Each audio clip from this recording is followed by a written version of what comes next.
জন্য রহমতি সম্পদ নয়, ওটা আপনার জন্য গজবী সম্পদ। ওই একটু আগে আল্লাহ বলছেন যে আমি আল্লাহ সম্পদ দেই, সেটাও পরীক্ষা, আমি আল্লাহ অনাহারের ভিতরে রাখি, ওটাও পরীক্ষা। জোরে বলেন ঠিক কিনা? এজন্য বুঝতে হবে আপনাকে। আমার দিকে খেয়াল করেন, যদি কথা বুঝতে থাকেন তাহলে সম্পদ দেওয়া কি পরীক্ষা? সম্পদ দেওয়া পরীক্ষা, না দেওয়া পরীক্ষা, ঠিক কিনা? জোরে বলেন। আল্লাহ পাক রব্বুল আলামিন জানায় দিলেন, এজন্য আল্লাহ পাক বলেন আল্লাযীনা ইউমিনুনা বিল গায়ব ওয়া ইউকিমুনাস সালাহ ওয়া মিম্মা রাযাকনাহুম ইউনফিকুন। আমি আল্লাহ যেই রিজিক দেই, ইউনফিকুন তার থেকে ব্যয় করো। এবার প্রশ্ন হলো আল্লাহ কোন জায়গায় ব্যয় করব?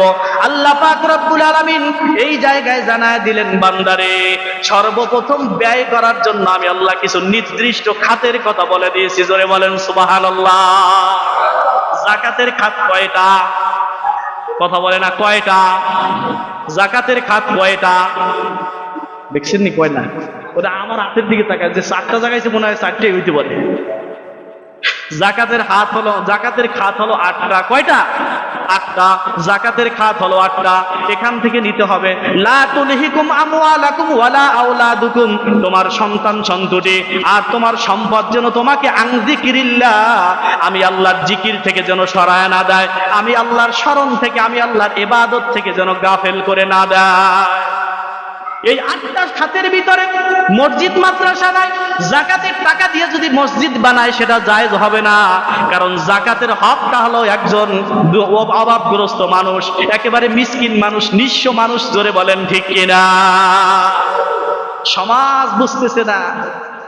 আমাদের সমাজের মানুষ গরিব মানুষকে যখন ঠকায়, সম্পদের ভাগ যখন আত্মসাৎ করে, বলে যে ও এতিমের হক মারছে, ওর চাইতে বড় জালেম আর নাই। জোরে বলেন ঠিক কিনা?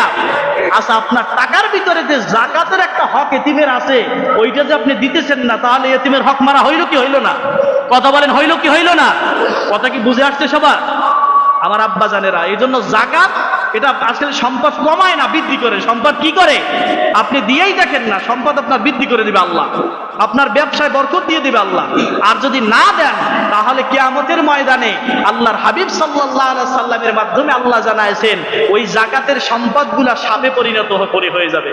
ওই সাপগুলা বডিটাকে পেঁচাইতে পেঁচাইতে চোয়ালের মধ্যবর্তী জায়গায় চলে আসবে, মুখটাকে, আর জবান দিয়ে বলবে আনা মালুকা, আমি তোমার সেই সম্পদ যা তুমি গচ্ছিত রেখেছো, এমন ভাবে জমা করে রেখেছো, অন্য কাউকে দাও না।